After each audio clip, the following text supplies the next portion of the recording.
Bonjour, Jean-Philippe de la Pépinière Botanea. Aujourd'hui, je vais vous montrer comment on rempote une plante. Donc, première des choses, nous avons choisi là une plante type palmier et nous avons choisi le pot adéquat. Pour ça, en fait, on a choisi un pot qui fasse à peu près le double de la dimension de la taille du pot d'origine. Première des choses, nous allons mettre un élément drainant dans le pot.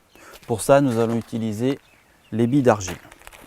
Pourquoi les billes d'argile? Parce qu'en fait, elles ont l'avantage d'avoir de l'air, elles sont légères. Pour le déplacement du pot, c'est plus facile, c'est moins lourd.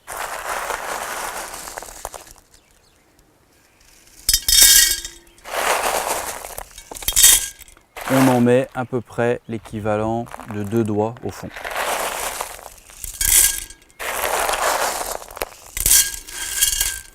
Une fois que c'est positionné au fond du pot, nous allons mettre un géotextile.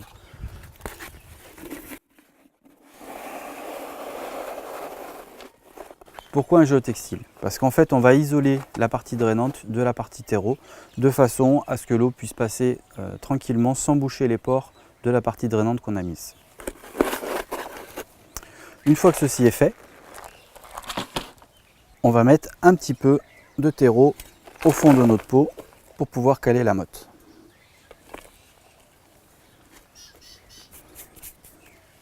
Ensuite, on va dépoter notre plante.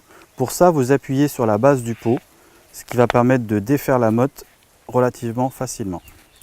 Voilà. Une fois votre motte défaite, vous pouvez la casser légèrement en faisant très attention, notamment pour les palmiers, de ne pas casser les racines parce qu'ils n'aiment pas trop ça. On positionne notre plante dans notre pot de façon à ce qu'elle soit le plus droite possible, le plus au milieu possible du pot. On regarde que la motte soit à peu près à la hauteur du collet. Pourquoi? Parce que nous allons vouloir garder la hauteur du collet qui va nous servir pour l'arrosage. C'est-à-dire qu'à chaque fois qu'on va arroser, il nous faut une petite réserve tampon pour que l'eau ait le temps de s'écouler au fond du pot. Si on mettait le terreau à ras, l'eau elle coulerait déjà à côté, ce qui risquerait de tacher chez vous. Et en plus, on n'aurait pas cette réserve qui permet à l'eau de bien s'infiltrer et de bien mouiller tout le terreau. Une fois que ceci est fait, on met du terreau tout autour de la motte. Voilà, on s'arrête à peu près au niveau du collet. On tasse bien autour de la motte de façon à enlever toutes les poches d'air. Voilà, on rajoute éventuellement un petit peu de terreau s'il y a quelques manques après le tassage. Dernière chose, pour des raisons esthétiques et puis également pour garder l'humidité, on peut mettre un paillage. Le paillage, vous allez avoir pas mal de solutions. Moi, j'ai choisi là de l'écorce de pin, mais vous pouvez mettre également du gravier, des cailloux colorés, enfin ce que vous voulez. Une petite couche, pas trop épaisse, pour pas non plus que ça soit trop humide.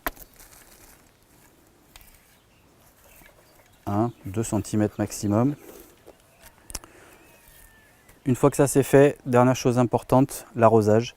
Bien mouiller son pot juste après le rempotage de façon à ce que tout le terreau soit bien humidifié, rempli pour un bon démarrage de la plante.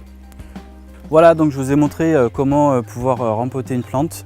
Donc tous ces éléments que nous avons utilisés là, les copeaux de bois, le terreau, les pots, y compris la table de rempotage, vous pouvez les retrouver dans notre pépinière, elles sont à la vente chez nous.